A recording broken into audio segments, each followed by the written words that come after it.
Hello दोस्तों, स्वागत है आपका अपने यूट्यूब चैनल में। आप देख और सुन रहे हैं आईएएस पीसीएस ब्रेन मास, हमारा यूट्यूब चैनल। मैं नीरज। दोस्तों, आज हमने बात की थी जो कि बिहार पुलिस क्विक रिवीजन के बारे में। यह क्विक रिवीजन सिर्फ बिहार पुलिस ही नहीं बल्कि बिहार एसएससी के लिए भी और तमाम बिहार के जितने एग्जाम हैं, साथ ही साथ पीसीएस के लिए, बीपीएससी के लिए, यूपीएससी के भी जो फैक्ट क्वेश्चन आते हैं वहाँ से आपको इससे क्वेश्चन लड़ेंगे।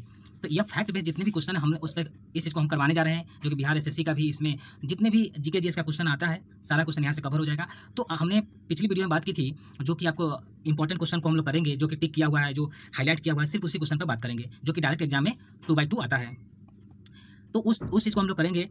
तो बिना समय गंवाए हुए शुरू करते हैं। चलिए दोस्तों, जैसे कि कहता है, भारत में सर्वप्रथम मौखिक रूप से संविधान की मांग 1895 में बाल गंगाधर तिलक जी ने किया था, लेकिन लिखित रूप से मानवेंद्र नाथ राय ने किया था, जिसको एम एन रॉय कहते हैं। जुलाई 1946 में भारतीय संविधान सभा का गठन किया गया। उसके बाद चलते हैं संविधान सभा की प्रथम बैठक 9 दिसंबर 1946, जिसमें अस्थायी रूप से सच्चिदानंद सिन्हा जी थे। 11 दिसंबर को डॉक्टर राजेंद्र प्रसाद, इनको अस्थायी रूप से बनाया जाता है 2 दिन के बाद। उसके 22 जुलाई 1947 को राष्ट्रध्वज को अपनाया गया और डॉक्टर भीमराव अम्बेडकर की 29 अगस्त 1947 को प्रारूप समिति का गठन किया गया, जिसमें कुल सदस्यों की संख्या 7 थी। चलिए, संविधान सभा के संवैधानिक सलाहकार कौन थे? तो बी.एन. राव। यह क्वेश्चन आ भी गया है। तो 31 अक्टूबर 1947 को संविधान सभा का पूर्ण गठन किया गया। सदस्यों की संख्या 299 निर्धारित की गई थी। उसके बाद संविधान में कुल महिलाओं की संख्या थी, जो महिला बनी थी संविधान सभा में, उनकी जो कुल संख्या थी 15 थी। हम लोग उसी क्वेश्चन को देखेंगे जो ज़्यादा इंपॉर्टेंट है और जल्दी से खत्म भी करना है, तो इसके लिए इंपॉर्टेंट क्वेश्चन देखेंगे जो कि एग्जाम में हूबहू आ जाए। 26 नवंबर 1949 को भारत का संविधान एक्सेप्ट किया गया, यानी अंगीकार किया गया संविधान को 26 नवंबर 1949 को, और 26 जनवरी 1950 को पूर्ण रूप से लागू कर दिया गया। यहाँ क्वेश्चन बहुत से फंसते हैं कि अंगीकार कब किया गया, पूर्ण रूप से लागू कब किया गया, तो इस पर ध्यान देंगे आप। संविधान दिवस मनाने की बात करें तो 26 नवंबर को मनाया जाता है। संविधान बनने में 2 वर्ष 11 महीने 18 दिन का समय लगा। इसमें 22 भाग 395 अनुच्छेद, अभी जो सब आर्टिकल है उनको मिलाकर 400 कुछ हो जाता है, लेकिन इसमें जो अनुच्छेद है 395 और 8 अनुसूचित थी, लेकिन वर्तमान में भी जो है अनुसूचियों की संख्या 12 हो गई है। कुछ इस तरह से देखेंगे इधर। इसमें आपका प्रारूप समिति के सदस्य, प्रारूप समिति के जो अध्यक्ष थे डॉक्टर भीमराव अम्बेडकर जी थे। इंपॉर्टेंट यही है बस। उसके बाद इसमें चलते हैं संघ संविधान। जहां संघ लिखा है पंडित नेहरू जी आ जाएंगे। संघ संविधान समिति पंडित जवाहरलाल नेहरू, संघ शक्ति समिति पंडित जवाहरलाल नेहरू। उसके बाद संचालन की बात करते हैं। संचालन समिति राजेंद्र प्रसाद, झंडा समिति राजेंद्र प्रसाद। प्रारूप समिति तो आप जानते ही है, डॉक्टर भीमराव अम्बेडकर। प्रांतीय और मौलिक अधिकार की बात करते हैं सरदार पटेल जी। मौलिक अधिकार के क्वेश्चन बहुत बार पूछा जा चुका है, तो इस पर आप ध्यान देंगे। तो प्रांतीय संविधान समिति सरदार वल्लभ भाई पटेल और मौलिक अधिकार कहाँ? सरदार वल्लभ भाई पटेल जी। उसके बाद चलते हैं भाग 1 संघ और राज्य क्षेत्र। इसमें अनुच्छेद 101 से लेकर 4 तक। भाग 2 में क्या है? नागरिकता, जो 5 से लेकर 11 तक। भाग 3 में कहता है मूल अधिकार, जो आर्टिकल 12 से लेकर 35 तक। भाग 4 में राज्य के नीति निर्देशों तक, जो कि आर्टिकल 36 से 51। आर्टिकल का मतलब होता है अनुच्छेद, जो हिंदी मीडियम को समझ लेंगे तो आर्टिकल का मतलब होता है अनुच्छेद, तो अनुच्छेद 36 से 51। भाग 4 का एक कहता है मूल कर्तव्य, जो कि अनुच्छेद 51 के है। भाग 5 में कहता है संघ सरकार, आर्टिकल 52 से लेकर 151 तक। उसका भाग 6 कहता है राज्य सरकार, अनुच्छेद 152 से लेकर 237 तक। तो इंपॉर्टेंट चीज़ों को देखेंगे तो भाग यहाँ 15 है। 15 में निर्वाचन है, जो कि निर्वाचन आयोग से क्वेश्चन पूछा जा चुका है, तो आर्टिकल 324 से लेकर 329 का ए तक। उसके बाद इसमें कुछ चलेंगे। भाग कितना है? 20, जो कि संविधान संशोधन है, आर्टिकल 368 के तहत। एक और जानेंगे 17, भाग 17 से हो जाता है खतरा तक, इसलिए राजभाषा हो जाएगा, राजभाषा। तो आर्टिकल 343 से 351 तक। इसमें आपातकालीन प्रावधान भी पढ़ लेंगे। आपातकालीन प्रावधान की बात करें तो इसको जान लेंगे 352 से लेकर 360 तक आपातकालीन प्रावधान है। इसके बाद चलते हैं हम संविधान की अनुसूची। 8 अनुसूची थी, लेकिन वर्तमान में अनुसूचियों की संख्या बढ़ के 12 हो गई है। इतना ध्यान देंगे आप, इससे ज़्यादा कुछ नहीं है। उसके बाद इंपॉर्टेंट क्वेश्चन ये हो जाता है 11वीं अनुसूची को 73वें संविधान संशोधन अधिनियम 1992 द्वारा इसको ऐड किया गया, और 12वीं अनुसूची को 74वें संविधान संशोधन 1992 द्वारा जोड़ी गई थी। इसमें अनुसूची हम लोग जान लेते हैं। अनुसूची से क्वेश्चन हमेशा ही आता है और इसको ध्यान देंगे। अनुसूची में है आपका प्रथम अनुसूची संघ और राज्य क्षेत्र, यानी कि इसमें राज्य भी आ जाएगा, और इसमें संशासित जितने भी क्षेत्र हैं, यूटी स्टेट, उसको वो भी है। भारत इसमें राज्यों का संघ है, इसको भी। तो प्रथम अनुसूची में राज्य और संघ शासित प्रदेश आ जाएंगे।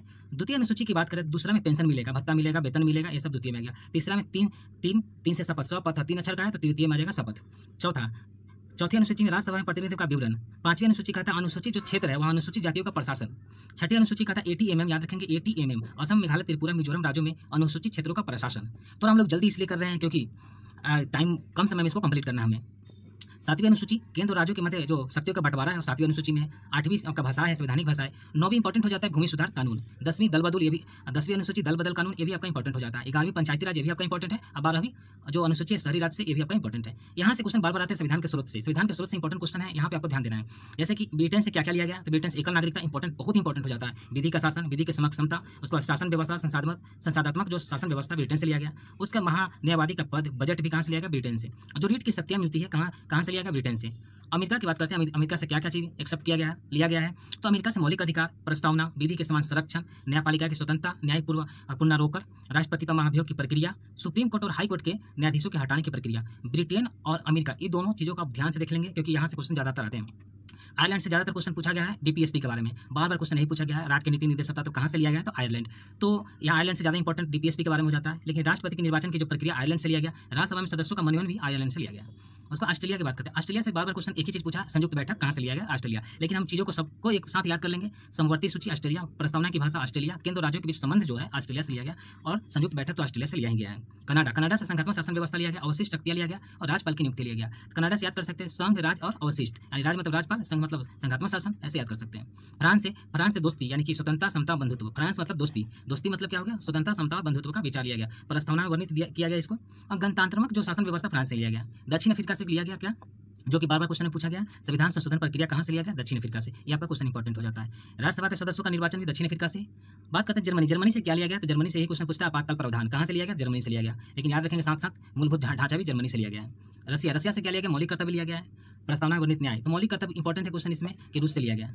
और जापान से विधि द्वारा स्थापित प्रक्रिया जापान से लिया गया। चलिए आप चलते हैं आगे।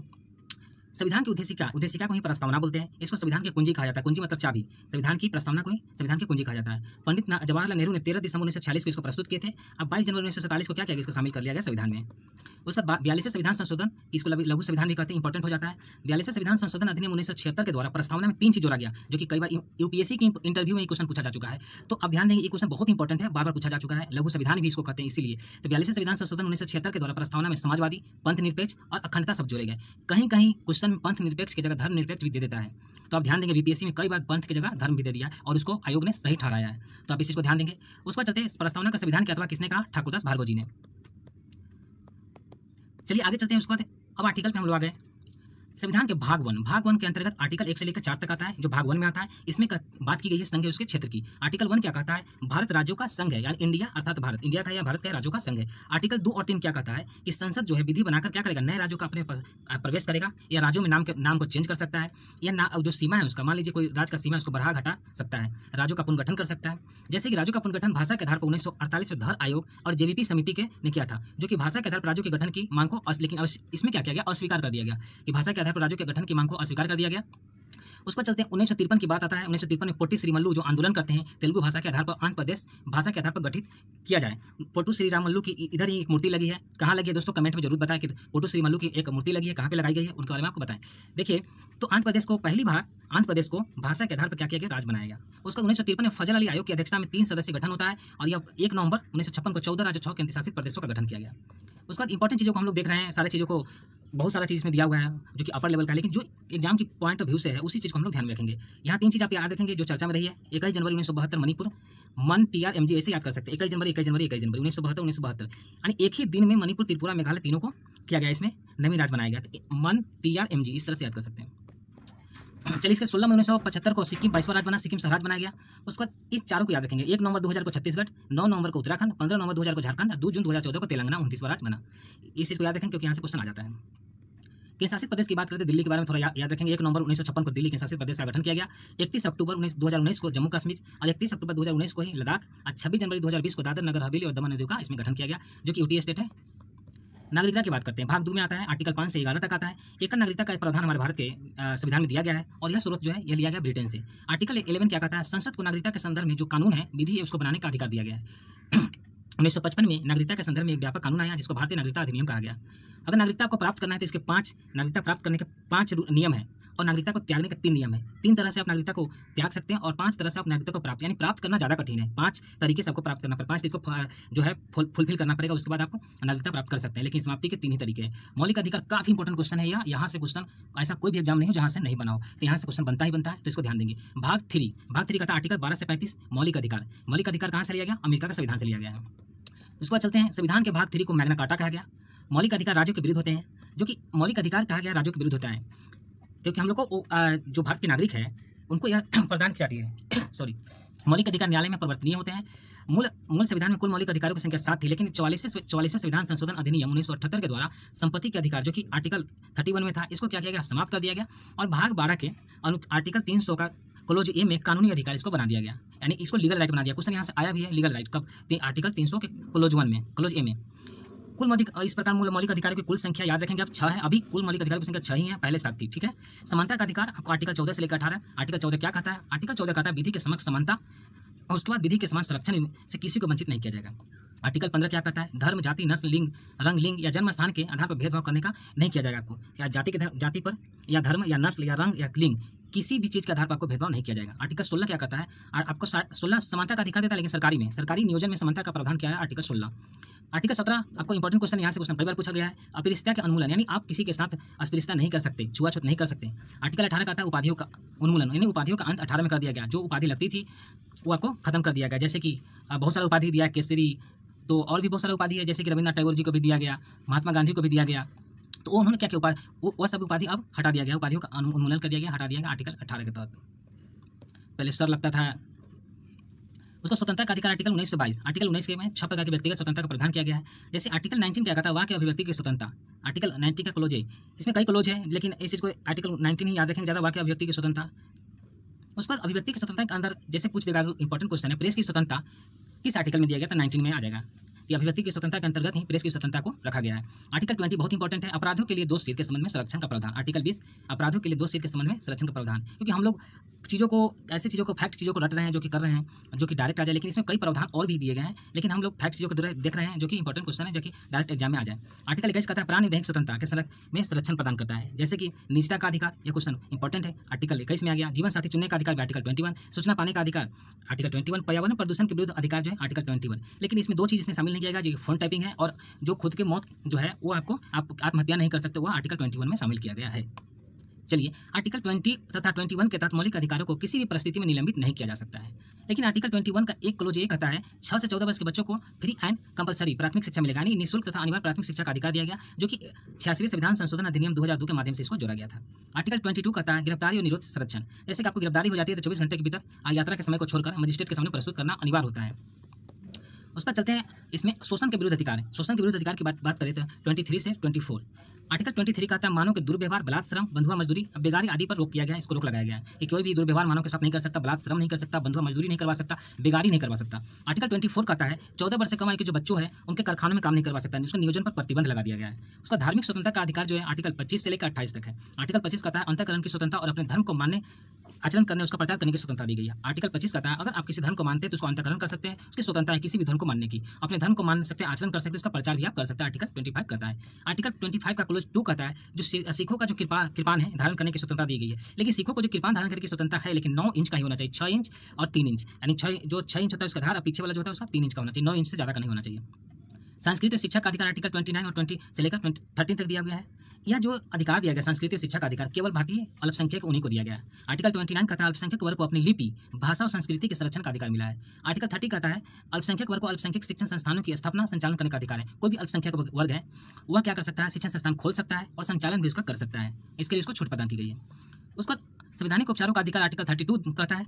आर्टिकल 32 कहता है सर्वोच्च न्यायालय यानी सुप्रीम कोर्ट मौलिक अधिकारों को न्यायिक संरक्षण प्रदान करता है।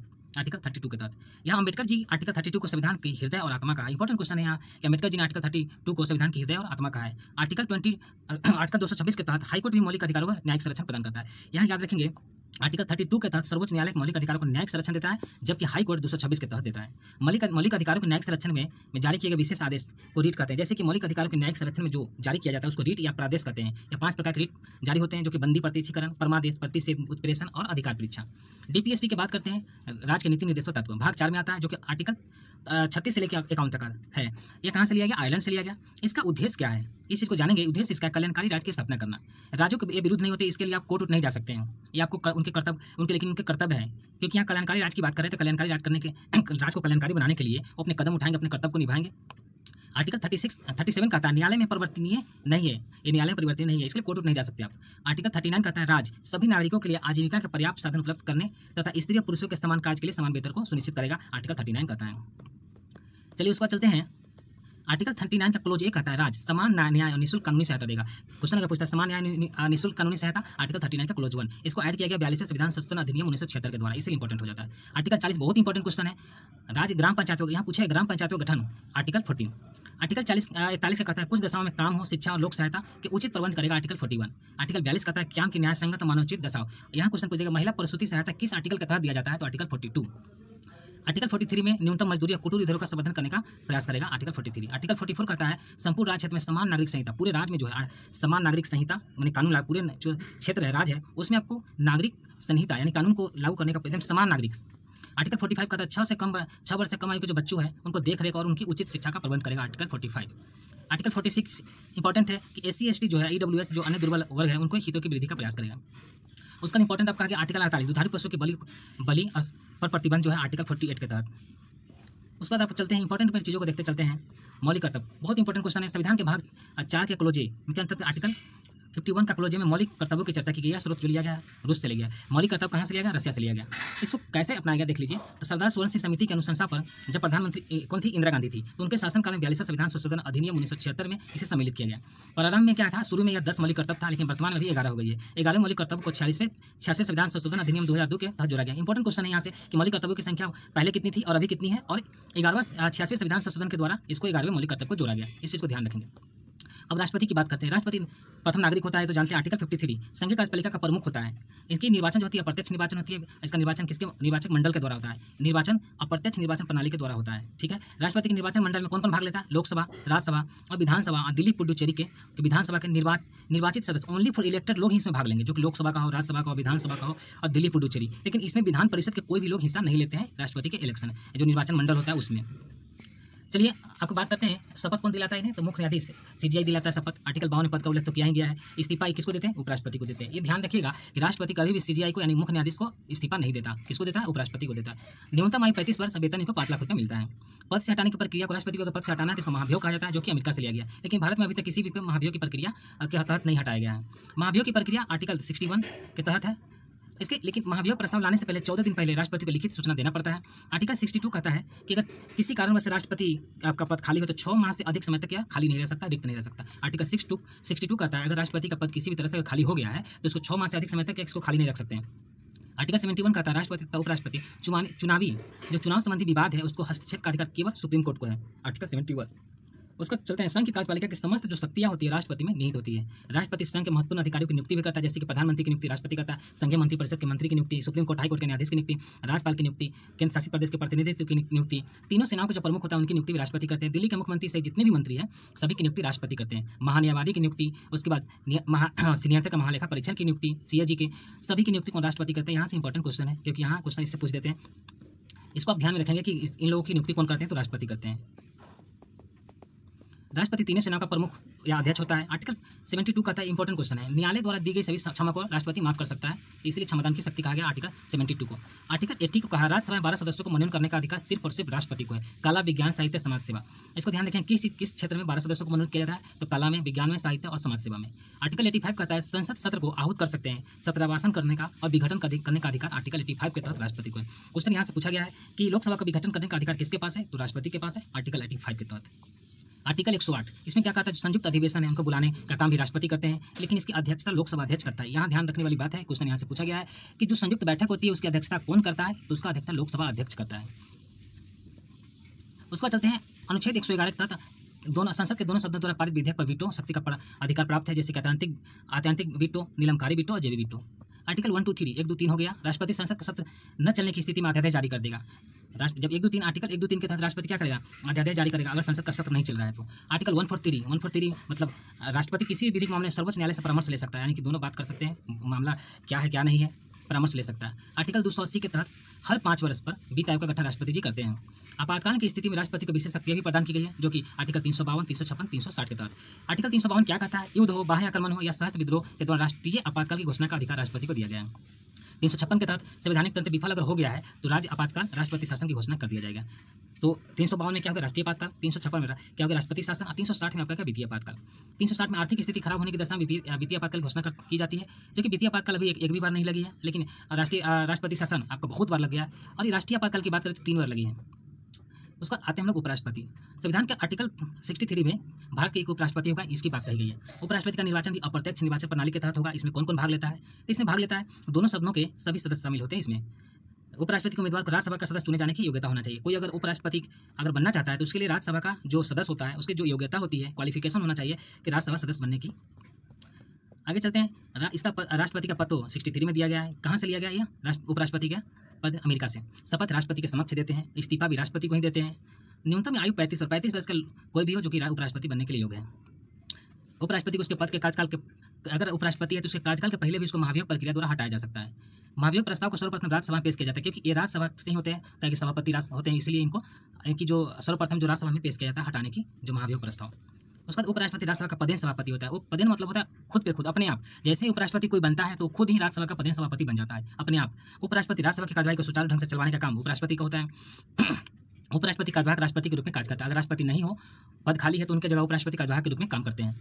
अब चलते हैं संघीय मंत्रिपरिषद या प्रधानमंत्री। आर्टिकल 74 क्या कहता है कि राष्ट्रपति को विचार विमर्श से सहायता देने के लिए एक संघीय मंत्रिपरिषद होगी, इसका मुखिया प्रधानमंत्री होगा। राष्ट्रपति को अगर विचार विमर्श करना है, कोई भी सहायता देना है, तो कौन सहायता करेगा? तो प्रधानमंत्री करेगा। उसके जितने भी मंत्रिपरिषद वो लोग करेंगे, क्योंकि राष्ट्रपति सिर्फ वास्तविक जो शासन प्रधानमंत्री के हाथों में होता है, तो इसलिए इसमें मुख्य भूमिका के रूप में प्रधानमंत्री निभाते हैं। संघीय मंत्रिपरिषद के सभी मंत्री संसद के सदस्य होते हैं। सभी जो जितने भी संघीय मंत्रिपरिषद है, सभी मंत्री संसद के सदस्य होते हैं। संघीय मंत्रिपरिषद के सभी मंत्रियों की नियुक्ति राष्ट्रपति जी करते हैं, प्रधानमंत्री की सलाह पर। करेंगे कौन? राष्ट्रपति जी करेंगे, लेकिन प्रधानमंत्री की सलाह पर करेंगे, क्योंकि प्रधानमंत्री कोई पद है नहीं। प्रधानमंत्री की नियुक्ति भी कौन करते हैं? तो राष्ट्रपति जी करते हैं। प्रधानमंत्री कोई है नहीं, बल्कि जो इलेक्टेड होते हैं, निर्वाचित होते हैं, उसी में से किसी एक को, अपने सदस्यों में से किसी एक को प्रधानमंत्री बनने के लिए ऑफर दिया जाता है। संघीय मंत्रिपरिषद के सभी मंत्री राष्ट्रपति के प्रसाद पर्यंत होते कार्य करते हैं, यानी राष्ट्रपति जब तक उसको चाहेंगे उसको रखेंगे। संघीय मंत्रिपरिषद सभी मंत्री सामूहिक रूप से लोकसभा के प्रति उत्तरदायी होते हैं। यहाँ से क्वेश्चन पूछा गया है कि सभी संघीय मंत्रिपरिषद किसके प्रति उत्तरदायी होते हैं? तो लोकसभा के प्रति उत्तरदायी होते हैं। तीन प्रकार के मंत्री, 3 स्तर के मंत्री होते हैं: कैबिनेट मंत्री, राज्य मंत्री और स्वतंत्र प्रभार मंत्री। कुल मंत्रियों की संख्या प्रधानमंत्री समेत लोकसभा में सदस्यों की संख्या के 15% से अधिक नहीं होना चाहिए। यानी कुल मंत्रियों की जो संख्या है प्रधानमंत्री को के समेत 15% से अधिक नहीं होना चाहिए। और यह क्वेश्चन बहुत इंपॉर्टेंट है, कई बार पूछा गया है, बहुत सारे एग्जाम में पूछा गया है। तो 91 जो था 91वां संविधान संशोधन 2003 के माध्यम से इसको किया गया। 91वें संविधान संशोधन 2003 के माध्यम से इसको लाया गया था कि 15% से अधिक नहीं हो सकती। आर्टिकल 75 क्या कहता है? राष्ट्रपति प्रधानमंत्री की नियुक्ति करता है, ठीक है। अन्य मंत्रियों की नियुक्ति राष्ट्रपति प्रधानमंत्री की सलाह पर करता है, आर्टिकल 75 के तहत। 74 प्रधानमंत्री और मंत्रिपरिषद से रिलेटेड है। प्रधानमंत्री की नियुक्ति कौन करता है? राष्ट्रपति द्वारा। शपथ राष्ट्रपति के समझ लेते हैं, इस्तीफा राष्ट्रपति को देते हैं। न्यूनतम आयु 25 वर्ष क्या वो बन सकते हैं प्रधानमंत्री। उसको बताते हैं प्रधानमंत्री की कौन कौन सी कार्य है, उस चीज़ को ध्यान देंगे। संघीय कार्यपालिका का वास्तविक प्रमुख होता है कौन? प्रधानमंत्री। नीति आयोग का पदेन है। जैसे ही प्रधानमंत्री कोई बनता है, खुद बेखुद क्या बन जाएगा? नीति आयोग का अध्यक्ष बन जाएगा, राष्ट्रीय विकास परिषद का भी अध्यक्ष बन जाएगा। आर्टिकल 85 क्या कहता है कि प्रधानमंत्री की सलाह को लोकसभा का विघटित भंग कौन करेगा? राष्ट्रपति कर सकते हैं। महान्यायवादी आर्टिकल 76 के तहत संघीय मंत्रिपरिषद की सलाह पर राष्ट्रपति महान्यायवादी की नियुक्ति करता है। आर्टिकल 76 के तहत महान्यायवादी की नियुक्ति करता है। महान्यायवादी क्या होता है? देश का सर्वोच्च कानूनी सलाहकार होता है, यानी कि सरकार का कौन होता है? वकील होता है। किसी भी न्यायालय में सुनवाई करने का इसको अधिकार है, कोई भी न्यायालय में जाकर सुनवाई कर सकता है, क्योंकि सरकार का वकील होता है। महान्यायवादी संसद का सदस्य नहीं होता है, उसमें सदन में भाग ले सकता है, संबोधित भी कर सकता है, लेकिन वोट नहीं कर सकता, मत नहीं दे सकता, और उसका सदस्य नहीं होता है। इसकी योग्यता जो होती है सर्वोच्च न्यायालय के न्यायाधीशों के समान ही होती है। भारत का प्रथम महान्यायवादी MC सीतरवार था। और वर्तमान में कौन है आप कमेंट में जरूर बताएं, क्योंकि यह चेंज होते रहते हैं, तो आप इसको नहीं, मैंने भारत का वर्तमान महान्यायवादी कौन, इसको कमेंट में आप लिखेंगे। नियंत्रक या महालेखा परीक्षक, भारत सरकार अधिनियम 1858 के तहत 1860 में महालेखा परीक्षक पद का प्रदान किया गया, इसको CAG बोलते हैं। संविधान के अनुच्छेद आर्टिकल 148 से 151 के नियम में CAG की उल्लेख किया गया है। आर्टिकल 148 के तहत संघीय मंत्रिपरिषद की सिफारिश पर जो संघीय पूरे मंत्रिपरिषद होती है, कोई भी राष्ट्रपति कोई भी काम करेगा ना, तो मंत्रिपरिषद की सिफारिश पर ही करती है। तो याद रखेंगे, संघीय मंत्रिपरिषद की सिफारिश पर राष्ट्रपति क्या करेगा? CAG की नियुक्ति करता है। CAG का कार्यकाल 6 वर्ष होता है, इसको ध्यान रखेंगे, क्योंकि 5 वर्ष 6 वर्ष में काफी कंफ्यूजन होता है, तो कंफ्यूजन को यहाँ थोड़ा ध्यान देंगे कि 6 वर्ष CAG, एक 3 अक्षर का 3 दूनी 6 वर्ष का हो जाएगा। और 65 वर्ष जो पहले या तो 6 वर्ष पूर जाए, या 65 वर्ष जो पहले पूर जाएगा, बस उतना ही दिन तक। इनको कार्यकाल से पहले भी हटाया जा सकता है, लेकिन सुप्रीम कोर्ट के न्यायाधीशों के पद के हटाने के समान की प्रक्रिया है। जैसे सुप्रीम कोर्ट के न्यायाधीशों के जैसे हटाई जाती है, वैसे ही CAG को भी हटाया जा सकता है। मुख्य कार्य इसका CAG का मुख्य कार्य जो है, धन के व्यय की निगरानी करना। जो सरकार खर्च कर रहे हैं, जो व्यय पैसा हो रहा है, उसकी निगरानी करना CAG का काम है। CAG क्या करता है? रिपोर्ट की जांच करता है। CAG की रिपोर्ट की जांच लोक लेखा समिति करती है। CAG जो भी रिपोर्ट लाया, उस रिपोर्ट को दोबारा से जांच लोक लेखा समिति करती है। इसीलिए क्या कहा गया? लोक लेखा समिति CAG का जो है, CAG को लोक लेखा समिति का मित्र कहा गया, दार्शनिक और मार्गदर्शन कहा गया है। भारत के प्रथम CAG कौन थे? नरहरि राव थे। और अभी कौन है? आप कमेंट में जरूर लिखेंगे। संघीय विधायिका, आर्टिकल 79 कानून बनाने का कार्य संसद करती है। जो भी कानून बनती है, उसके कानून बनाने का काम किसका है? संसद का है। संसद के 3 प्रमुख अंग होते हैं। राष्ट्रपति जो का अध्यक्ष होता है, राज्यसभा उच्च सदन होता है, लोकसभा निम्न सदन होता है। राज्यसभा उच्च सदन होता है, इसके बारे में जान लेते हैं। राज्यसभा का निर्माण राज्यों तथा केंद्रशासित प्रदेशों के प्रतिनिधित्व से मिलकर बनता है। राज्यसभा का निर्माण राज्य हो गया, केंद्रशासित प्रदेश के प्रतिनिधित्व हो गया, उनको मिलाकर होती है। राज्यसभा को उच्च सदन या अस्थायी सदन या कभी विघटित नहीं होती है। राज्यों का परिषद भी इसे कहा जाता है। राज्यसभा को भंग नहीं किया जा सकता, क्योंकि यह अस्थायी सदन है। इसके 1/3 यानी कि 1/3 सदस्य प्रत्येक 2 वर्ष पर क्या होते हैं? रिटायर हो जाते हैं। राज्यसभा में अधिकतम सदस्यों की संख्या 250 निर्धारित की गई है। उस पर राज्यसभा के सदस्यों का मनोनयन जो करते हैं राष्ट्रपति जी, विज्ञान, कला, साहित्य, समाज सेवा से। सेवा के क्षेत्र में उत्कृष्ट योगदान के आधार पर किया जाता है। राज्यसभा में वर्तमान सदस्यों की संख्या 245 है। राज्यसभा में सर्वाधिक सीटों वाले जो राज्य है वह है उत्तर प्रदेश 31, महाराष्ट्र का 19 है, बिहार का 16 है, पश्चिम बंगाल का भी 16 है, तमिलनाडु का 18 है। राज्यसभा में प्रत्येक राज्य के प्रतिनिधित्व का निर्वाचन उस राज्य की विधानसभा के सदस्यों द्वारा होता है। यहाँ क्वेश्चन इंपॉर्टेंट है, पूछा गया है कि राज्यसभा के प्रत्येक राज्य के प्रतिनिधित्व का निर्वाचन कहाँ से होता है? विधानसभा के सदस्यों के द्वारा किया जाता है। इनकी इनका जो कार्यकाल 6 वर्ष होता है या 30 वर्ष, न्यूनतम आयु जो होता है इनका 30 वर्ष। आप 30 वर्ष की उम्र है तो आप राज्यसभा के सदस्य बनने की योग्य हैं। राज्यसभा की पहली बार जो गठन हुई थी 3 अप्रैल 1952 को हुई थी और पहली बैठक 13 मई को, 3-13 याद रखेंगे, 3-13 मई, अप्रैल मई 3-13 हुई थी। उपराष्ट्रपति राज्यसभा का पदेन सभापति, जैसे ही कोई राष्ट्र उपराष्ट्रपति बनता है राज्यसभा का सभापति खुद ब खुद बन जाएगा, परंतु राज्यसभा का सदस्य नहीं होता। ये बात को ध्यान रखेंगे, राज्यसभा का सदस्य नहीं होता है। राज्यसभा अपने सदस्यों में से एक उपसभापति का चुनाव करती है। राज्यसभा के प्रथम सभापति डॉक्टर सर्वपल्ली राधाकृष्णन जी थे और प्रथम उपसभापति SV कृष्णमूर्ति जी थे। राज्यसभा की पहली महिला उपसभापति वायलेट अल्वा थी। दोस्तों अगर हमारे चैनल पर नए हैं तो सब्सक्राइब करिए, लाइक करिए, कमेंट करिए। चलिए दोस्तों आगे चलते हैं, लोकसभा के बारे में जानेंगे। लोकसभा बहुत इंपॉर्टेंट चैप्टर है। लोकसभा का गठन सार्वभौमिक वयस्क मताधिकार के आधार पर प्रत्यक्ष चुनाव द्वारा किया जाता है। ये निम्न सदन होता है, अस्थायी सदन होता है, जनता का सदन होता है, यह विघटित होते रहता है। लोकसभा में अधिकतम सदस्यों की संख्या 550 निर्धारित है, जिसमें से 530 राज्यों से और 20 केंद्रशासित प्रदेशों से। लोकसभा में वर्तमान सदस्यों की संख्या 543 है। लोकसभा में सर्वाधिक सीट वाले जो राज्य है उत्तर प्रदेश 80 है, महाराष्ट्र का 48, पश्चिम बंगाल 42 और बिहार का 40। बिहार वाला याद रखेंगे, सर्वाधिक सीटों की संख्या बिहार 40 है। लोकसभा के सदस्यों का कार्यकाल 5 वर्ष, न्यूनतम 25 वर्ष होता है। न्यूनतम आयु जो है 25 वर्ष होता है। इस चीज़ को याद रखेंगे। राष्ट्रीय आपातकाल के दौरान लोकसभा के कार्यकाल को, अगर राष्ट्रीय आपातकाल लगी हुई है तो लोकसभा के कार्यकाल को एक बार में 1 वर्ष के लिए बढ़ाया जा सकता है।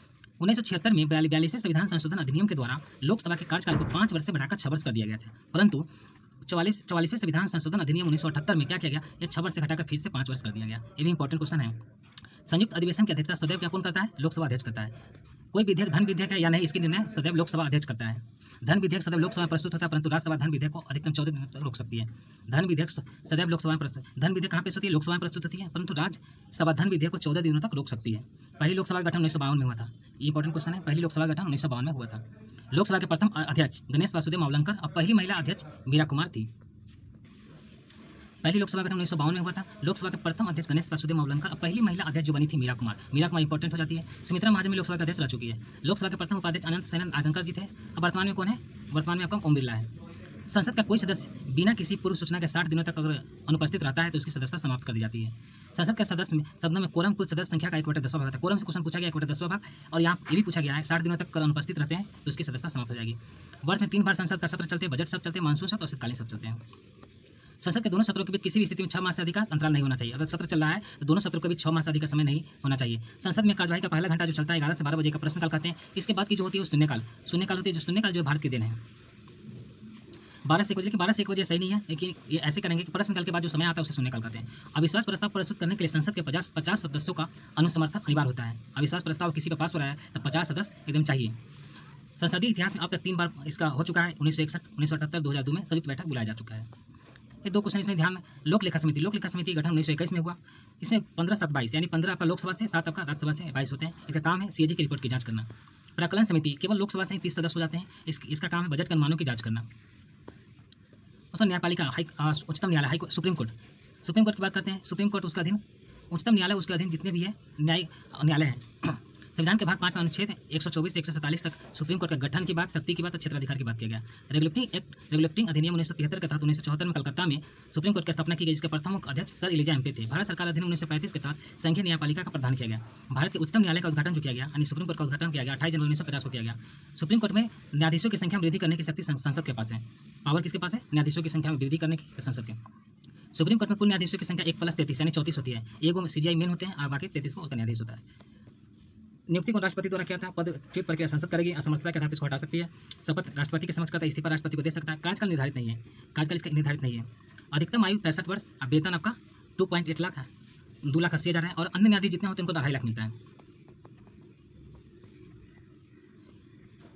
सुप्रीम कोर्ट के न्यायाधीशों के बनने के लिए किसी भी व्यक्ति को भारत का नागरिक होना चाहिए। यानी कि न्यायाधीश अगर बनना है तो व्यक्ति को भारत का नागरिक होना चाहिए। कम से कम 5 वर्ष तक न्यायाधीश रहा हो किसी भी हाईकोर्ट में, या किसी भी हाईकोर्ट में न्यायालयों में मिलाकर 10 वर्ष का वकील होना चाहिए। अब राष्ट्रपति की नजर में विधिवेता होना चाहिए। प्रथम मुख्य न्यायाधीश कौन थे? हीरालाल जेकनिया थे। वर्तमान में कौन है बताएंगे आप? राज्यपाल राज्य का प्रथम नागरिक होता है, संवैधानिक प्रमुख होता है। आर्टिकल 153 153 के तहत राज्य में राज्यपाल का प्रावधान किया गया है। एक राज्यपाल को 2 से अधिक राज्यों में राज्यपाल नियुक्त किया जा सकता है। राज्यपाल राष्ट्रपति के प्रशासन पर्यंत कार्य करते हैं। राष्ट्रपति जब तक चाहता है राज्यपाल को रख सकता है, यानी कि राष्ट्रपति के ही इसकी नियुक्ति करते हैं। पद का स्रोत राज्यपाल का पद लिया कनाडा से लिया गया, नियुक्ति राष्ट्रपति द्वारा, पदच्युत राष्ट्रपति करते हैं। शपथ हाईकोर्ट करते हैं क्योंकि राज्य में होते हैं, इसलिए हाईकोर्ट के मुख्य न्यायाधीश करते हैं। इस्तीफा राष्ट्रपति को देते हैं। कार्यकाल 5 वर्ष, न्यूनतम आयु 35 वर्ष। वेतन इनको 3.5 लाख मिलता है। राज्यपाल राज्य की कार्यपालिका विधायिका का प्रमुख होता है। राज्यपाल राज्य के सरकार के महत्वपूर्ण अधिकारी की नियुक्ति करता है, जैसे मुख्यमंत्री, राज्य मंत्री परिषद के सभी मंत्री, महाधिवक्ता संबंधी अध्यक्ष और सदस्यों की नियुक्ति भी राज्यपाल करते हैं। आर्टिकल 161 के तहत राज्यपाल न्यायालय द्वारा दी गई सजा को कम अथवा पूर्णतः माफ कर सकता है। राज्यपाल की क्षमता शक्ति भी इसको कहा जाता है। आर्टिकल 171 के तहत विधान परिषद की कुल सदस्य संख्या 1/6 भाग सदस्यों को मनोनीत राष्ट्रपति करते हैं। इसमें एक चीज़ ध्यान रखना है कि कला, विज्ञान, साहित्य, समाज सेवा, इसमें एक चीज़ और इसमें ज़्यादा है जो कि सहकारिता के क्षेत्र में भी है, उसको नियुक्त कर सकते हैं। आर्टिकल 174 के तहत राज्यपाल मुख्यमंत्री की सिफारिश पर विधानसभा को भंग या विघटित कर सकता है। आर्टिकल 200 कहता है राज्य विधानमंडल द्वारा पारित विधेयक को वीटो शक्ति का प्रयोग आर्टिकल 200 के तहत राष्ट्रपति के पास आरक्षित कर सकता है राज्यपाल जी। आर्टिकल 213 के तहत राज्यपाल राज्य विधानमंडल का सत्र न चलने की स्थिति में राज्य सूची के किसी भी विषय पर अध्यादेश जारी कर सकता है। आर्टिकल 356 के तहत राज्यपाल की सिफारिश पर राष्ट्रपति राज्य राष्ट्रपति शासन घोषणा कर देता है। आर्टिकल 356 के तहत राज्यपाल की सिफारिश पर राष्ट्रपति राष्ट्रपति शासन की घोषणा कर देते हैं। उसका आर्टिकल 163 के तहत राज्यपाल को विचार विमर्श और सहायता देने हेतु एक राज्य मंत्रिपरिषद का गठन किया जाएगा, जिसका मुखिया कौन होगा? मुख्यमंत्री होगा। सभी मंत्री राज्य विधानमंडल के सदस्य होते हैं। राज्य मंत्रिपरिषद के सभी मंत्री राज्यपाल के प्रसाद पर्यंत कार्य करते हैं। राज्य मंत्रिपरिषद के सभी मंत्री राज्यपाल के प्रसाद पर्यंत कार्य करते हैं। राज्य मंत्रिपरिषद के सभी मंत्री सामूहिक रूप से विधानसभा के प्रति उत्तरदायी होते हैं। इंपॉर्टेंट है, विधानसभा के प्रति उत्तरदायी होते हैं। आर्टिकल 164 के तहत राज्यपाल राज्य के मुख्यमंत्री की नियुक्ति करता है, जबकि अन्य मंत्रियों की नियुक्ति राज्यपाल मुख्यमंत्री की सलाह पर करता है। मुख्यमंत्री सहित सभी मंत्रियों की न्यूनतम आयु 25 वर्ष होती है। 5 वर्ष इसका कार्यकाल होता है और वास्तविक प्रमुख होता है। महाधिवक्ता आर्टिकल 165 के तहत प्रत्येक राज्य के लिए एक महाधिवक्ता का पद का प्रावधान किया गया है। महाधिवक्ता की नियुक्ति कौन करता है? राज्य मंत्रिपरिषद की सलाह पर राज्यपाल जी करते हैं, क्योंकि यह राज्यपाल के प्रसाद पर्यंत कार्य करता है। जो महाधिवक्ता होता है, जैसे कि वहाँ राष्ट्रपति होता था, राष्ट्रपति जो करते थे, उसी तरह से यहाँ आपका महाधिवक्ता की नियुक्ति राज्यपाल के प्रसाद पर्यंत धारण करता है। महाधिवक्ता राज्य का प्रथम सर्वोच्च कानूनी सलाहकार होता है। जैसे कि वहाँ केंद्र में महान्यायवादी होता है, उसी तरह राज्य में महाधिवक्ता होता है। महाधिवक्ता और महान्यायवादी में कंफ्यूजन होता है, तो महाधिवक्ता राज्य में होता है और जो महान्यायवादी होता है वह सेंट्रल में होता है। महाधिवक्ता को देश के किसी भी न्यायालय में सुनवाई करने का अधिकार है। महाधिवक्ता राज्य विधानमंडल के किसी सदस्य नहीं होता, परंतु भाग ले सकता है और संबोधित भी कर सकता है, लेकिन इसमें वोट नहीं कर सकता। सेम टू सेम प्रोसेस महान्यायवादी वाला है।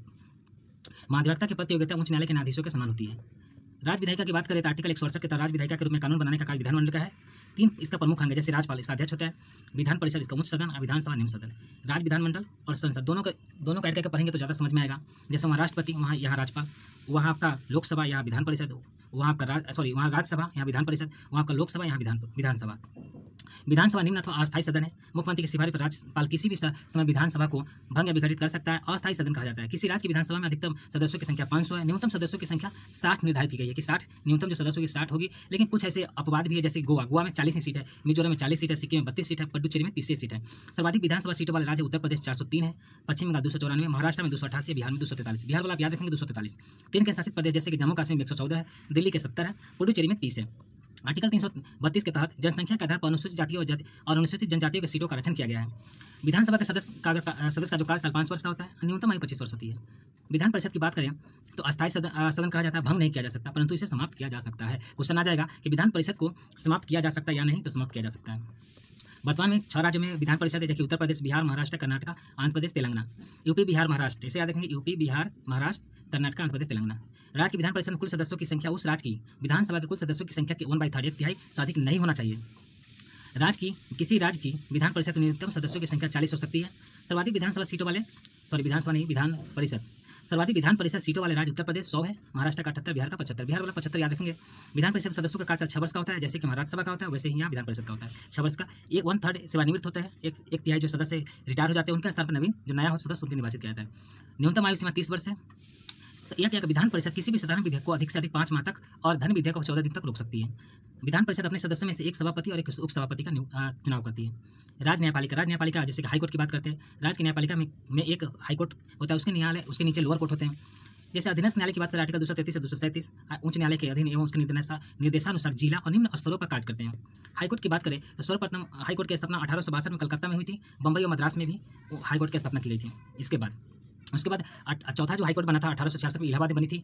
आर्टिकल 214 के तहत प्रत्येक राज्य के लिए एक हाईकोर्ट न्यायालय की व्यवस्था की गई है। 7वें संविधान संशोधन अधिनियम 1956 के तहत यह प्रावधान किया गया कि एक जो हाईकोर्ट है 2 या 2 से अधिक राज्यों एवं एक संघ राज्य के लिए साझा उच्च न्यायालय बन सकता है। एक अगर हाईकोर्ट है तो 2 से अधिक राज्यों का हुआ हाईकोर्ट बन सकता है और संघ का भी राज्य क्षेत्र का भी साझा उच्च न्यायालय बन सकता है। वर्तमान में कुल इसकी संख्या 25 है, 25 है हाईकोर्टों की संख्या। नियुक्ति कौन करता है? हाईकोर्ट के न्यायाधीश जो इनकी नियुक्ति राष्ट्रपति जी करते हैं। इसको पदच्युत में संसद करता है। शपथ राज्यपाल के समेत समक्ष होता है। इस्तीफा राष्ट्रपति को कार्यकाल निर्धारित इनका नहीं किया गया। अधिकतम आयु की बात करें 62 वर्ष है। वेतन लगभग 2.5 लाख, अन्य न्यायाधीश का 2.25 लाख है। इनका जो क्वालिफिकेशन यानी कि बनने की जो योग्यता होना चाहिए, नागरिक होना चाहिए भारत का, उस कम से कम 10 वर्ष तक न्यायाधीश रहा हो, उच्च न्यायालय या विभिन्न न्यायालय मिलाकर 10 वर्ष तक वकील भी रहा हो। स्थानीय स्वशासन की बात करें, जैसे पंचायत की बात करते हैं, लॉर्ड रिपन को भारतीय स्थानीय स्वशासन का जनक माना जाता है। हिस्ट्री में क्वेश्चन पूछा जाता है, बहुत इंपॉर्टेंट है। 1882 के रिपन प्रस्ताव को भारतीय स्वशासन का मग्ना काटा कहा जाता है। आर्टिकल 40 इंपॉर्टेंट है, पंचायतों का गठन। ये किसकी विचारधारा पर? गांधी की विचारधारा पर आर्टिकल 40 है। जनवरी 1957 बलवंत राय मेहता समिति का गठन किया गया और इसने त्रिस्तरीय पंचायतों का राज व्यवस्था की सिफारिश की थी। 2 अक्टूबर 1959 को बलवंत राय मेहता समिति की सिफारिश पर राजस्थान के नागौर जिले में बांगरी गांव में सर्वप्रथम त्रिस्तरीय पंचायती राज व्यवस्था की शुरुआत की गई। सर्वप्रथम जो है राजस्थान के नागौर जिले में इसकी शुरुआत की गई थी। 1977 में अशोक मेहता समिति का गठन किया गया। इसका मेन उद्देश्य क्या था? पंचायती राज व्यवस्था में उत्पन्न कमियों को दूर करना। जितनी पंचायती राज व्यवस्था उसकी जो कमी है उसको दूर करना अशोक मेहता समिति 1977 में लाया गया। यह द्विस्तरीय पंचायती व्यवस्था थी। 1986 में प्रधानमंत्री राजीव गांधी के शासनकाल में लक्ष्मीमल सिंह समिति का गठन किया गया। 1986 में राजीव गांधी के शासन था, उसमें लक्ष्मी सिंह का समिति का गठन किया गया। 73वें संविधान संशोधन 1992 इंपॉर्टेंट है, बहुत इंपॉर्टेंट है। संविधान के भाग 9 में आर्टिकल 243 से आर्टिकल 243 का ओ तक इसकी चर्चा की गई है। संविधान के भाग 9 में कुल अनुच्छेदों की संख्या 16 है। इसके साथ ही ग्राम स्तर की पंचायतों के कार्य, शक्तियां तथा कर्तव्यों का उल्लेख संविधान की 11वीं अनुसूची में किया गया है। तो इसमें कितने विषय है? जो 73वें संविधान संशोधन में जो पंचायत की बात करता है 29 विषय इसमें है। उसको भारतीय संविधान भारत एकमात्र राज्य आंध्र प्रदेश जहां अल्पसंख्यक को पंचायत में आरक्षण दिया गया है। उत्तर प्रदेश में महिला को 1/3 सीटों का आरक्षण प्रदान किया गया है। मध्य प्रदेश, बिहार तथा उत्तराखंड में महिलाओं के लिए 1/2 सीटों का आरक्षण दिया गया है। स्थानीय स्वशासन राज सूची का विषय है। पंचायतों का सदस्य बनने के लिए 21 वर्ष आपको अनिवार्य है, लेकिन वोट करने के लिए 19 वर्ष चाहिए। अरुणाचल प्रदेश एकमात्र ऐसा राज्य जो अनुसूचित जाति को सीटों का आरक्षण नहीं दिया जाता है। अरुणाचल प्रदेश एकमात्र ऐसा राज्य जहां पर अनुसूचित जाति को सीटों का आरक्षण नहीं दिया गया है। मेघालय, मिजोरम तथा नागालैंड में पंचायतों का गठन नहीं किया गया है। एक स्तरीय जनजातीय परिषद कार्यरत यहाँ कार्य करती है। 24 अप्रैल को राष्ट्रीय पंचायती राज दिवस मनाया जाता है। इंपॉर्टेंट है, 24 अप्रैल को राष्ट्रीय पंचायती राज दिवस मनाया जाता है। स्वतंत्र भारत के प्रथम पंचायती राज मंत्री सुरेंद्र कुमार डे थे। ऐसे राज्यों में जहाँ जनसंख्या 20 लाख से कम है वहाँ मध्यवर्ती स्तर पर पंचायतों का गठन नहीं किया जाएगा। यानी जहाँ 20 लाख से कम है जनसंख्या वहाँ पे पंचायतों का गठन नहीं किया जाएगा। अनुसूचित क्षेत्रों से संबंधित पंचायत विस्तार अधिनियम पेशा का निर्माण 1986 में किया गया। पेशा का अधिनियम का निर्माण 1996 में किया गया। नगर पालिका अंग्रेजों ने 1687 में पहली बार नगर निगम की स्थापना मद्रास में की थी। 74वें संविधान संशोधन अधिनियम 1992 के तहत संविधान के भाग 9 के ए में पंचायतों का उल्लेख अनुच्छेद 243 के पी से अनुच्छेद 243 के जेड जी तक किया गया। संविधान के भाग 9 ए में कुल अनुच्छेदों की संख्या 18 है। ये 12वीं अनुसूची में किया गया। इसमें कुल विषय कितने? 18 विषय। तो याद रखें, नगर पालिका की बात करें इसमें कितने विषय? नगर पालिका में 18 विषय। काफी इंपॉर्टेंट क्वेश्चन हो जाता है। नगर पालिका का कार्यकाल पंचायतों के समान प्रथम अधिवेशन बैठक से 5 वर्ष तक होता है। नगर पालिका में अनुसूचित जाति, अनुसूचित जनजाति तथा महिलाओं के सीटों का आरक्षण प्रदान किया गया है। उसको सहकारी समिति की बात करें, भारत में सहकारी आंदोलन की शुरुआत 1904 में हुई थी। भारत में सहकारी आंदोलन का जनक एफ निकोलसन को माना जाता है। 97वें संविधान संशोधन अधिनियम 2011 के तहत सहकारी समितियों का संवैधानिक दर्जा प्रदान किया गया। इस संविधान में भाग 9 के क्लोज बी को जोड़ा गया। इसके प्रावधान में 243 के जेड से आर्टिकल 243 के जेड टी तक इसको किया गया है। इसकी अधिकतम संख्या होती है निदेशकों की 21 होती है। एक स्थान अनुसूचित जाति जनजाति के लिए तथा 2 स्थान जो महिला सदस्यों के लिए आरक्षित होते हैं। ये नया चीज़ है, इसको ध्यान रखेंगे, इंपॉर्टेंट है। सहकारिता मंत्रालय के प्रथम वर्तमान मंत्री अमित शाह थे। केंद्र राज्य संबंध के बारे में चर्चा कर संविधान के भाग 11 में अनुच्छेद 245 से 263 के तक केंद्र राज्यों के संबंधों का उल्लेख किया गया। 3 भागों में विभाजित किया गया। पहली विधायी संबंध, प्रशासनिक संबंध और वित्तीय संबंध। विधायी संबंध 245 से 255, प्रशासनिक संबंध आपका 256 से 263 और वित्तीय संबंध 264 से 293। संविधान के भाग 12 में है। आर्टिकल 246 कहता है 3 सूचियों का निर्माण किया गया। इंपॉर्टेंट क्वेश्चन यहाँ है आर्टिकल 246 3 सूचियों का निर्माण किया गया। 7वीं अनुसूची में किया गया। 3 सूचियों का निर्माण 7वीं अनुसूची में किया गया है। आर्टिकल 246 का क्लोज ए जिसमें जीएसटी के बारे में कहा गया। आर्टिकल 248 अवशिष्ट शक्ति के बारे में कहा गया है। आर्टिकल 249 राज्य सूची से संबंधित विषय को संसद कानून बनाने की शक्ति आर्टिकल 249 के तहत है। आर्टिकल 250 आपातकाल की स्थिति में राज्य सूची से संबंधित संसद को कानून बनाने का शक्ति है। उसके बाद इंपॉर्टेंट चीजों को देख लेते हैं। 101वें संविधान संशोधन अधिनियम 2016 के तहत अनुच्छेद 279 का क्लोज ए जोड़ा गया, जिसके द्वारा राष्ट्रपति को जीएसटी परिषद की स्थापना की शक्ति प्राप्त होती है। 1969 में डॉक्टर बीबी मन्नार की अध्यक्षता में 3 सदस्यीय राजमन्नार आयोग का गठन किया गया। पहले इंपॉर्टेंट यहाँ देख लेते हैं। केंद्र राज्य संबंधों के लिए सेवानिवृत्त न्यायाधीश आर एस सहकारी समिति में 3 सदस्य सहकारी समिति का गठन किया गया। 2007 में केंद्र सरकार ने केंद्र राज्य संबंध की समीक्षा के लिए पूर्व न्यायाधीश मदन मोहन पुंछी के अध्यक्षता में 4 सदस्यीय पुंछी आयोग का गठन किया गया। वित्त आयोग इंपॉर्टेंट क्वेश्चन यहाँ से वित्त आयोग का उल्लेख संविधान के भाग 12 के अनुच्छेद 280 में किया गया। वित्त आयोग का उल्लेख संविधान के भाग 12 के अनुच्छेद 280 में किया गया। यह एक अस्थायी आयोग है। इसका राष्ट्रपति प्रत्येक 5 वर्ष में गठन करता है। इस आयोग में एक अध्यक्ष कुल 5 सदस्य होते हैं, जिसकी नियुक्ति केंद्र सरकार की सिफारिश पर राष्ट्रपति करता है। 5 वर्ष या 65 वर्ष की आयु तक रह सकता है। केंद्र राज्यों के मध्य जो टैक्स होता है, कर होता है, उसको बंटवारा करना इसका काम है। पहले वित्त आयोग का अध्यक्ष कैसे नहीं होगी? पहले वित्त आयोग के अध्यक्ष कौन थे? कैसे नहीं होगी। चलिए संघ लोक सेवा के बारे में जानते हैं। संविधान के भाग 14 में 315 में किया गया है। संघ लोक सेवा का उल्लेख संविधान के भाग 14 के अनुच्छेद 315 में किया गया है। इस आयोग में एक अध्यक्ष सहित कुल 11 सदस्य होते हैं, यानी कि एक अध्यक्ष मिलाकर कुल जो होते हैं 11 सदस्य होते हैं, जिनकी नियुक्ति राष्ट्रपति जी करते हैं। 6 वर्ष या 65 वर्ष क्या होता है। इस आयोग के प्रथम अध्यक्ष सर रोज बारकर और प्रथम भारतीय अध्यक्ष HK कृपलानी थे। और वर्तमान में कौन है उसके बारे में बताएंगे। अभी वर्तमान में कौन है, प्रीति सूदन है या कौन है, और कमेंट करेंगे आप जरूर। राज्य लोक सेवा आयोग इसकी भाग 14 के अनुच्छेद 15 में 315 में किया गया है। इसमें एक अध्यक्ष सहित कुल 11 सदस्य होते हैं, यानी एक अध्यक्ष 10 सदस्य होते हैं, यानी 11 कुल होते हैं। इनकी नियुक्ति राज्यपाल करता है, क्योंकि राज्य में राज्यपाल इनकी नियुक्ति करेंगे। 6 वर्ष से 62 वर्ष की आयु तक जो पहले पूरा होता है वहाँ उतना दिन तक रह सकते हैं। चलिए आगे चलते हैं। निर्वाचन आयोग काफ़ी इंपॉर्टेंट है। निर्वाचन आयोग की बात करते हैं, काफी इंपॉर्टेंट है। यहाँ से क्वेश्चन बनेगा क्योंकि इस बार इलेक्शन है, इस वजह से। केंद्रीय निर्वाचन आयोग का उल्लेख संविधान के भाग 15 के अनुच्छेद 324 में किया गया है। एक चुनाव आयुक्त, 2 चुनाव आयुक्त होते हैं जिसकी नियुक्ति राष्ट्रपति करते हैं। उनका कार्यकाल जो होता है 6 वर्ष या 65 वर्ष की आयु तक होता है, जो पहले पूरा हो जाए। एक सदस्यीय निकाय था पहले जो था, सबसे पहले बार निर्वाचन आयोग एक सदस्यीय निकाय था, लेकिन 1989 में 2 अन्य चुनाव आयुक्तों का प्रावधान करके विषय को बहुत सदस्य बना दिया गया। केंद्रीय निर्वाचन आयोग के वर्तमान अध्यक्ष कौन है, आप कमेंट में जरूर बताएंगे। चलते अनुसूचित जाति के आयोग के बारे में। 89वें संविधान संशोधन अधिनियम 2003 के माध्यम से संविधान के भाग 16 के अनुच्छेद 338 अनुसूचित जाति आयोग के संवैधानिक दर्जा का प्रदान किया गया। इसमें एक अध्यक्ष, एक उपाध्यक्ष, 3 अन्य सदस्य होते हैं। नियुक्ति राष्ट्रपति करता है, कार्यकाल 3 वर्ष होता है, इतना ही याद रखना है। उसका राष्ट्रीय अनुसूचित जनजाति के बारे में ध्यान रखेंगे, इसमें इनका कार्यकाल 3 वर्ष होता है, इनकी नियुक्ति राष्ट्रपति करता है, इतना ही इंपॉर्टेंट है। राष्ट्रीय पिछड़ा वर्ग आयोग कब 102वें संविधान संशोधन अधिनियम 2018 के तहत संविधान के भाग 16 के अनुच्छेद 338 के बी में इसको दर्जा प्रदान किया गया। एक अध्यक्ष, 1 उपाध्यक्ष, 3 अन्य सदस्य होते हैं। नियुक्ति राष्ट्रपति जी, कार्यकाल 3 वर्ष, बस इतना याद रखना है। चलिए 3 चीज़ और इसमें याद रखें। राष्ट्रीय महिला आयोग 1992 में इसकी गठन, राष्ट्रीय मानवाधिकार आयोग 1993 में गठन, केंद्रीय सूचना आयोग 2005 में गठन। केंद्रीय सूचना आयोग से बहुत बार क्वेश्चन पूछा गया है, तो केंद्रीय सूचना आयोग का गठन 2005 में। नीति आयोग का 2015 में। राजभाषा 17 तक खतरा, भाग 17 हो गया, अनुच्छेद 243 से अनुच्छेद 343 से लेकर 351 तक है। उसके बाद इसमें जो मेन क्वेश्चन है, इंपॉर्टेंट क्वेश्चन, चीज़ को ध्यान में रखेंगे। वर्ष 1955 में बीजी खेल क्या देखते हैं, प्रथम राजभाषा आयोग का गठन किया गया। कुल सदस्य 30 होते हैं, 20 सदस्य लोकसभा से, 10 राज्यसभा से होते हैं। 8वीं अनुसूची में कुल 22 भाषाएं हैं, मूल रूप से पहले 14 थी, अभी जो है 22 भाषाएं। 21वें संविधान संशोधन अधिनियम 1967 के तहत सिंधी भाषा को 8वीं अनुसूची में ऐड किया गया, शामिल किया गया। 71वें संविधान संशोधन अधिनियम 1992 के तहत कोंकणी के बाद आपका गया मणिपुरी और नेपाली को 8वीं अनुसूची में शामिल किया गया। इसको आप याद रखेंगे। 92वें संविधान संशोधन अधिनियम 2003 के माध्यम से बोडो, डोंगरी, मैथिली, संताली, इसको याद करने का ट्रिक बोर्डमास भी आप उससे आपको ट्रिक बना सकते हैं। तो 92वें संविधान संशोधन अधिनियम 2003 के तहत बोडो, डोंगरी, मैथिली, संताली भाषा को जोड़ा गया। 14 सितंबर 1949 को हिंदी संवैधानिक रूप से राजभाषा के रूप में घोषित किया गया, इसीलिए हिंदी दिवस 14 सितंबर को मनाया जाता है। आगे चलते हैं आपातकालीन प्रावधान, अभी लास्ट ही है। तो भाग कहता है 18 आपातकालीन प्रावधान है। भाग 18 में अनुच्छेद 352 से लेकर 360 तक है। जैसे इसमें राष्ट्रीय आपातकाल, राज्य आपातकाल, वित्तीय आपातकाल, 3 प्रकार की चर्चा की गई है। 352 में कहता है राष्ट्रपति युद्ध, बाह्य आक्रमण या शस्त्र विद्रोह की स्थिति में मंत्रिमंडल की सिफारिश पर राष्ट्रीय आपातकाल की घोषणा करता है। आर्टिकल 352 क्या कहता है कि जैसे आर्टिकल 352 मूल संविधान में आर्टिकल 352 में जो इसमें लिखा गया था अशांति शब्द का प्रयोग किया गया था, लेकिन 44वें संविधान संशोधन अधिनियम 1978 के तहत आंतरिक अशांति शब्द को हटा दिया गया और इसमें जोड़ दिया गया सशस्त्र विद्रोह। भारत में अब तक 3 बार इसकी लग चुका है, जो कि भारत चीन युद्ध 1962 में, भारत पाक युद्ध 1971 में, आंतरिक अशांति का मामला 1975 में राष्ट्रीय आपातकाल लगा था।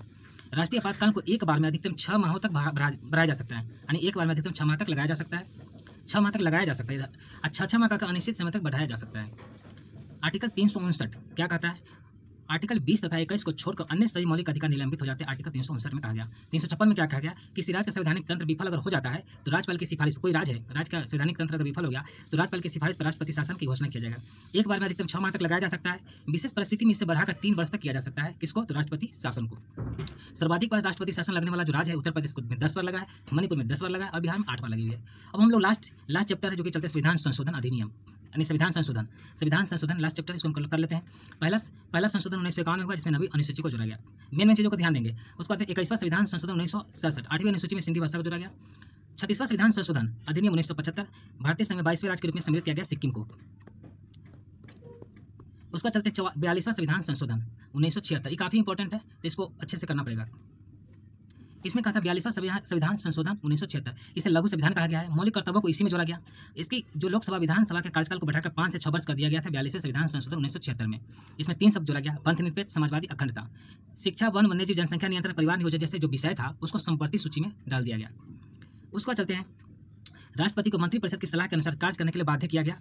इसमें 42वां संविधान संशोधन अधिनियम में उसमें 44वां संविधान संशोधन अधिनियम इसलिए लाया गया कि 42वां संविधान संशोधन की कमी को दूर करने के लिए। इसमें क्या किया गया, लोकसभा विधानसभा का कार्यकाल पुनः घटाकर 5 वर्ष कर दिया गया, क्योंकि 42वां संविधान संशोधन में 5 वर्ष से 6 वर्ष किया गया था, लेकिन 44वां में फिर से 5 वर्ष कर दिया।